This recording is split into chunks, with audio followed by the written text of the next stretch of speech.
السلام على من جعل الله الشفاء في تربته.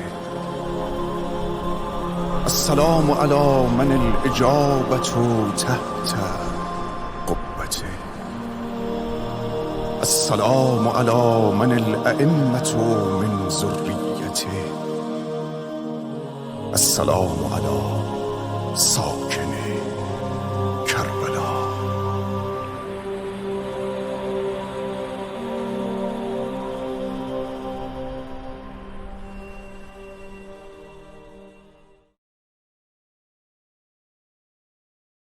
اعوذ باللہ من الشیطان الرجیم. بسم اللہ الرحمن الرحیم. ناظرین کرام سلام علیکم. آج ہماری گفتگو کا عنوان ہے امام حسین علیہ الصلاۃ والسلام کی شخصیت خود امام کے اقوال کی روشنی میں. تیسری گفتگو میں آپ کی خدمت میں یہ عرض کیا گیا کہ امام حسین علیہ الصلاۃ والسلام کی شخصیت ایک حماسی شخصیت ہے، یعنی جس سے عزت، کرامت، شرافت، طہارت، ایثار، فداکاری، وفا کی بو آتی ہے. سوال یہ ہے کہ کیسے اس بات کو ثابت کیا جائے کہ سید الشہداء کی شخصیت ایک حماسی شخصیت ہے. اس کا سب سے بہترین ذریعہ یہ ہے کہ مولائے کائنات حضرت علی علیہ الصلاۃ والسلام کا یہ فرمان ہے، الانسان مخبوء تحت لسانہ تکلموا تعرفوا فإن المرء مخبوء تحت لسانہ. بولو پہچانے جاؤ گے، اس لیے کہ ہر انسان اپنی زباں تلے چھپا ہوا ہے. یا دوسری حدیث میں معصوم کا فرمان ہے، الانسان لبہ لسانہ. انسان کی پوری حقیقت اس کی زبان ہے. تو آئیے ہم سید الشہداء امام حسین علیہ الصلاۃ والسلام کو خود آپ کے اقوال کی روشنی میں دیکھتے ہیں. اگر امام حسین علیہ الصلاۃ والسلام کے اقوال میں غور و فکر کیا جائے تو امام کے اقوال سے یہ بات ظاہر ہوتی اور بالکل واضح ہوتی ہے کہ سید الشہداء کی ذات گرامی ایک حماسی اور ایسی ذات گرامی ہے جس سے عزت نفس، جس سے طہارت و پاکیزگی اور شرافت کی بو آتی ہے، جن کا ذکر، جن کا تذکرہ، جن کا تحریک، جن کا مشن، جس کا ہر عمل انسان کے روح میں تحرک اور ہیجان اور جوش و ولولہ ایجاد کرتا ہے. اب میں آپ کی خدمت میں چند اقوال سید الشہداء کے نقل کرنا چاہتا ہوں. امام حسین علیہ الصلاۃ والسلام سے کسی نے پوچھا کہ سید الشہداء آقا، آپ کوئی ایسا قول نقل کریے جس کو خود آپ نے اپنے کانوں سے نبی گرامی حضرت محمد مصطفیٰ صلی اللہ علیہ وآلہ وسلم سے سنا ہو. تو آپ دیکھیے کس قول کو امام حسین علیہ السلام انتخاب فرماتے. امام فرماتے ان اللہ، یعنی نبی گرامی صلی اللہ علیہ وآلہ وسلم کی اس حدیث کو امام نقل کر رہے ہیں کہ میں نے اپنے نانا حضرت محمد مصطفیٰ صلی اللہ علیہ وآلہ وسلم سے یہ سنا، ان اللہ یحب معالی الامور واشرافها ویکرہ صفصافها. آپ توجہ تو کریے کس قول کا امام نے انتخاب فرمایا. امام فرماتے ہیں کہ اللہ سبحانہ تعالی عظیم کاموں کو پسند فرماتا ہے، شرافت مندانہ کاموں کو پسند فرماتا ہے، ویکرہ صفصافها، اور ناپسند کاموں کو اللہ نفرت کرتا ہے ناپسند کاموں سے اور اسے پسند نہیں فرماتا ہے. پست کاموں کو اللہ سبحانہ تعالی پسند نہیں کرتا ہے.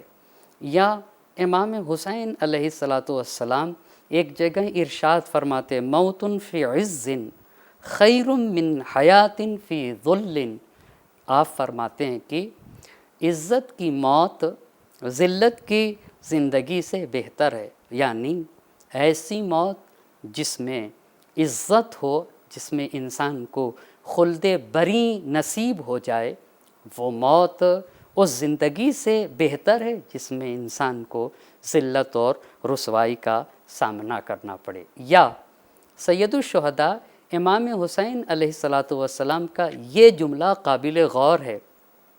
امام پوری انسانیت کو بتانا چاہتے ہیں، پوری بشریت کو بتانا چاہتے ہیں کہ یہ دنیا، یہ زمین، یہ آسمان، یہ چاند، یہ سورج، یہ صحرا، یہ دریا، یہ آب و ہوا، یہ ساری چیزیں امام حسین علیہ السلام کی نگاہ میں کیا حیثیت رکھتی ہیں، یا یزید اور اس کا تخت و تاج سید الشہداء کی نگاہ میں اس کی کیا اہمیت ہے۔ اس سے آپ کو اندازہ ہوگا ان جمیع ما طلعت علیہ الشمس فی مشارق الارض ومغاربها بحرها وبرها صحلها وجبلها عند ولی من اولیاء اللہ واہل المعرفۃ بحق اللہ کفیء الظلال الا حر یدعو هذه اللمازۃ لأہلها۔ امام فرماتے ہیں کہ تمام وہ چیزیں جس پہ سورج اپنی روشنی ڈالتا ہے، چاہے وہ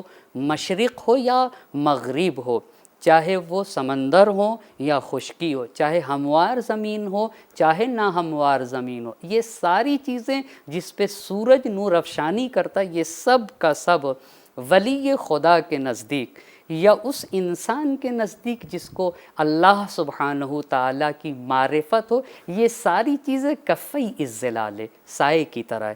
آپ ذرا روح سید الشہداء کا تو اندازہ دیکھیں، لگائیں، یہ ساری چیزیں سائے کی طرح۔ اس کے بعد امام نے ایک جملہ ارشاد فرمایا، الا حر یدعو هذه اللمازۃ لأہلها، لمازہ کہا ہے۔ علماء نے لکھا ہے کہ کھانا کھاتے وقت جو ریزہ دانت میں پھنس جائے اس ریزے کو لمازہ کہتے ہیں۔ سید الشہداء فرماتے کیا تم میں کوئی آزاد نہیں ہے جو اس لمازے کو، اس دانت میں پھنسے ہوئے ریزے کو اس کے اہل کے لیے چھوڑ دے؟ یعنی کہنا کیا چاہتے ہیں؟ امام حسین بشریت کو بتانا چاہتے ہیں کہ سید الشہداء امام حسین علیہ السلام کی نگاہ میں یزید اور اس کا تخت و تاج، یہ ساری چیزیں سید الشہداء کی نگاہ میں اس ریزے کی طرح ہیں جو انسان کے دانت میں پھنسا ہوا ہوتا ہے۔ یہ امام کا چوتھا قول۔ پانچویں حدیث امام کی نقل کروں، امام نے ایک جگہ ارشاد فرمایا ہے کہ میں کیا کروں، لوگوں کا عیب یہ ہے کہ ان الناس عبید الدنیا۔ آپ ذرا روح سید الشہداء کو تو اندازہ لگائیں، کہا لوگ دنیا کے غلام ہیں، یحوتونہ ما درت معائشہم، یہ اسی والدین لائق علی السنتہم، کہ لوگ دنیا کے غلام، اور دین تو صرف اور صرف لقلقہ لسانی ہے۔ جب تک کاروبار زندگی چلتا رہتا ہے کہتے ہیں کہ اللہ اکبر، لا الہ الا اللہ، محمد الرسول اللہ، علی ولی اللہ۔ یہ کب تک کہتے؟ جب تک ان کی دنیا آباد رہتی ہے، جب تک کاروبار زندگی چلتا رہتا ہے۔ لیکن امام فرماتے فَإِذَا مُحِّسُوا بِالْبَلَاءِ قَلَّ الدَّيَّانُونَ، جب مشکلات میں گرفتار ہوتے ہیں، جب آزمائش کے مراحل میں آتے ہیں تو دیندار کم نکلتے ہیں۔ اور دیکھ لیجئے کربلا گواہ ہے، کتنے لوگ، خدا کی قسم کتنی جرأت چاہیے، کتنی شجاعت، کتنی شہامت اور کتنا ایمان گہرا ہونا چاہیے کہ امام حسین کے صحابی کہیں کہ آقا آپ نماز پڑھیے اور ہم اپنے سینوں پہ تیر کو لیں گے، ایسے کم تھے۔ یہ 5 باتیں۔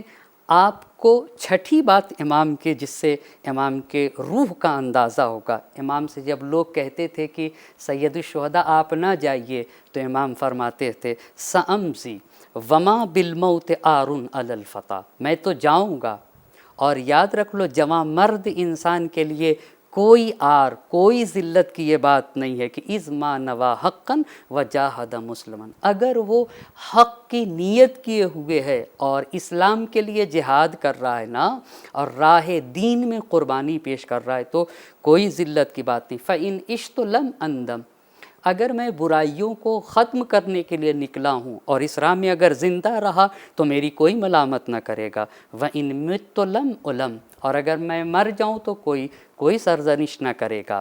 کفا بک ذلاً ان تعیش و ترغما، تمہاری ذلت کے لیے یہی کافی ہے کہ تم زندہ رہو اور تمہاری ناک رگڑ دی جائے۔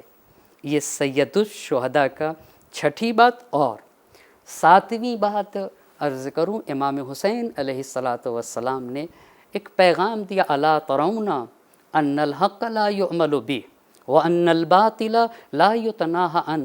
کیا لوگ اپنی آنکھوں کو نہیں کھولتے؟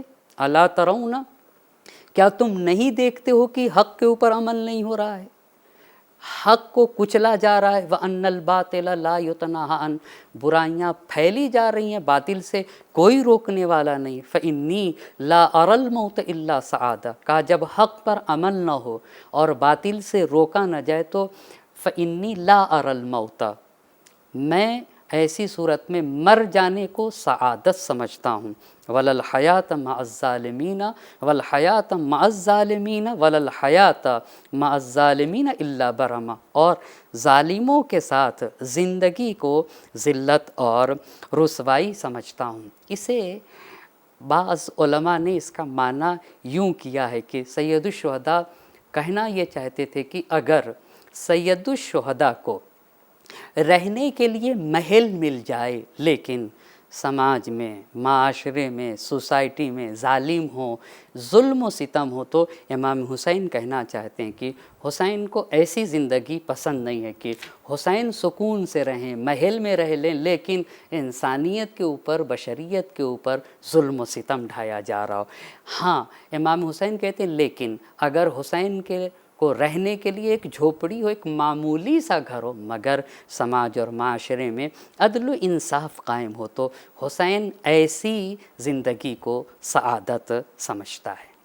اس کے ساتھ ساتھ آپ ذرا شب عاشور کا ملاحظہ تو کریں، سید الشہداء کس بات کی طرف اللہ سے مناجات کر رہے ہیں اور کن کن نعمتوں پر اللہ کا شکریہ ادا کر رہے ہیں۔ نرغِ آدھا میں گھر چکے ہیں اور سب کو یقینی ہے کہ کل قربانی پیش کرنا ہے، مگر امام حسین علیہ السلام شکر پروردگار کرتے ہوئے فرماتے اسنی علی اللہ احسن الثناء واحمدہ علی السراء والضراء، میں مشکلات میں اور خوشیوں میں دونوں موقع پر اپنے اللہ کی حمد و ثنا کرتا ہوں۔ اللہم انی احمدک علی ان کرمتنا بالنبوہ وعلمتنا القرآن وفقہتنا فی الدین۔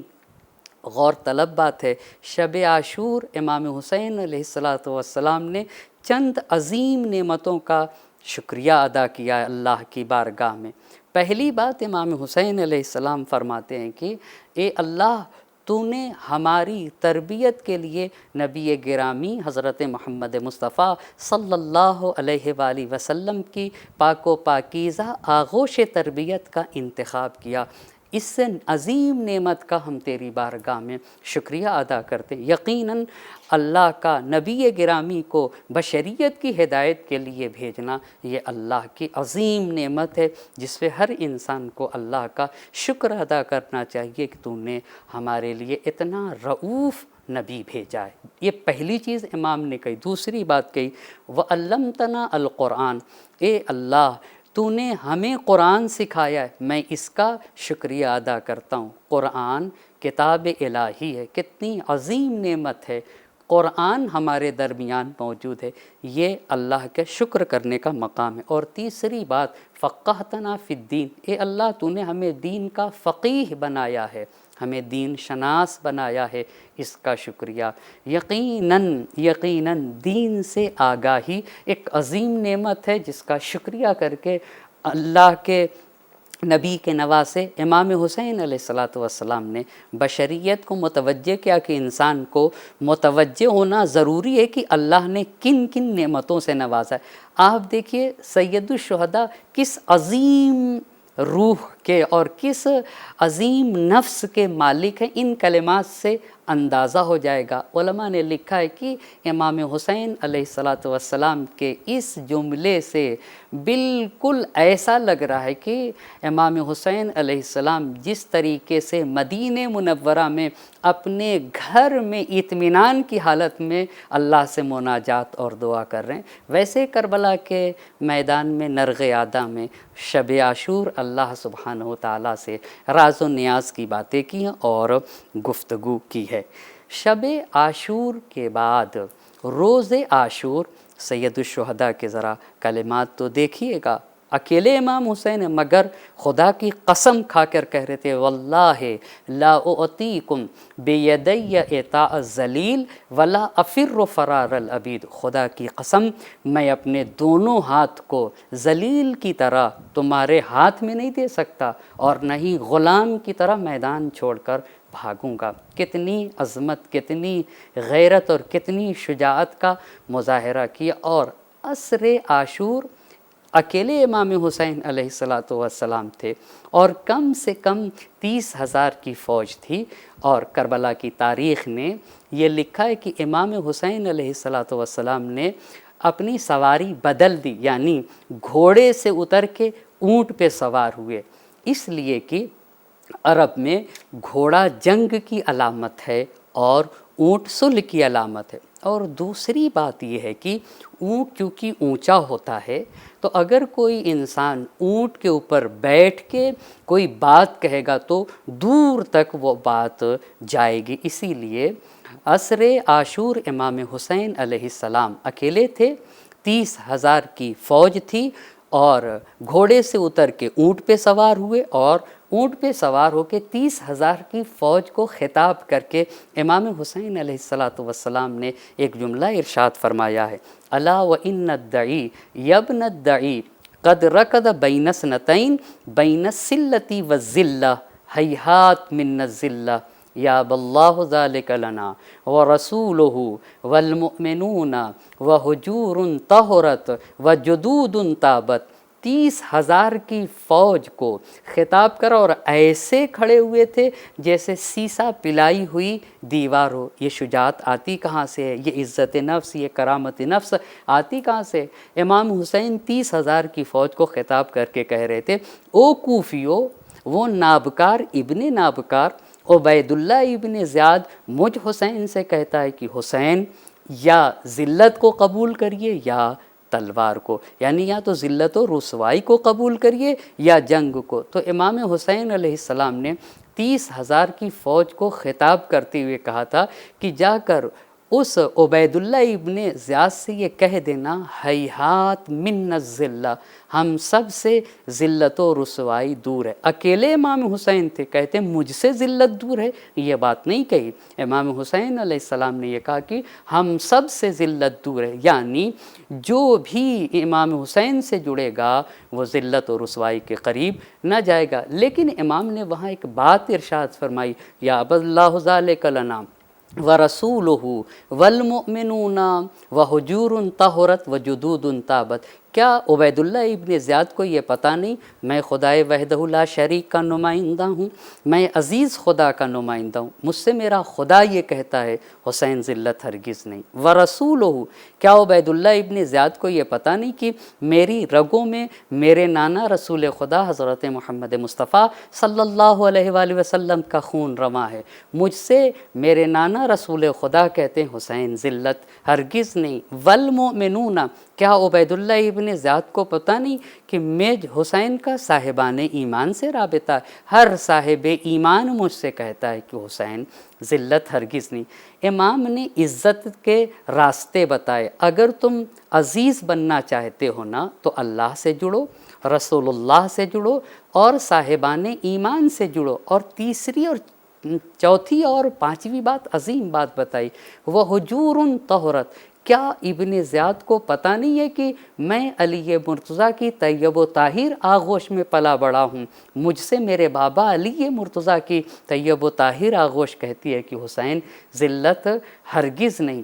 پانچویں بات امام حسین علیہ السلام نے پانچویں بات کی، وجدود تابت، کیا ابن زیاد بھول گیا کہ میری ماں فاطمہ ہے، میں نے اپنی مادر گرامی فاطمہ الزہرا سلام اللہ علیہا کا شیر پیا ہے، مجھ سے میرے ماں کے دودھ کی تاثیر یہ کہتی ہے کہ حسین ذلت ہرگز نہیں، نہایت غور طلب بات ہے۔ امام حسین علیہ السلام نے کربلا کے میدان میں یہ بتایا ہے کہ اگر حسین کو شجاعت، حسین کو کرامت، حسین کو اگر عزت نفس ملی ہے تو ان 5 راستوں سے اللہ سے حسین کا رابطہ ہے، رسول اللہ سے حسین کا رشتہ قریب ہے، صاحبان ایمان سے، اور حسین علی مرتضیٰ کی طیب و طاہر آغوش میں پلے بڑے ہیں، اور حسین کی مادر گرامی کو فاطمۃ الزہرا سلام اللہ علیہا کہا جاتا ہے۔ یہی بات امام حسین علیہ السلام نے شب عاشور اپنی بہن زینب کبریٰ حضرت علیٰ مقام سے یہ کہا تھا۔ جب بھائی کی شہادت کی خبر سن کے روئی تھی تو سید الشہداء نے اپنی بہن سے یہ کہا تھا کہ بہن، تم علی مرتضیٰ اور فاطمۃ الزہرا سلام اللہ علیہا کی بیٹی ہو، یعنی تم علی اور فاطمہ کی آغوش طیب و طاہر آغوش میں پلی بڑی۔ اتنا عظیم کام میری شہادت کے بعد وہی کر سکتا ہے جس کی تربیت کے لیے علی مرتضیٰ کی طیب و طاہر آغوش اور شہزادی کونین فاطمۃ الزہرا سلام اللہ علیہا کی پاک و پاکیزہ آغوش تربیت، اور بہن وہ تم ہو، تمہیں بابا علی مرتضیٰ کی آغوش تربیت ملی اور ماں فاطمۃ الزہرا سلام اللہ علیہا کی طیب و طاہر آغوش ملی۔ اسی لیے بڑی پیاری بات شاعر نے کہی تھی، نقیب فتح شہ مشرقین بن کے اٹھی، نہ تھے حسین تو زینب حسین بن کے اٹھی۔ وہ عزت، وہ کرامت نفس اور وہ جو حسین کا پیغام تھا، ذلت ہم سب سے دور ہے، حسین کے اس پیغام کو جس نے دنیا میں عام کیا اسے زینب کبریٰ حضرت علیٰ مقام کہا جاتا ہے۔ والسلام علیکم ورحمۃ اللہ وبرکاتہ۔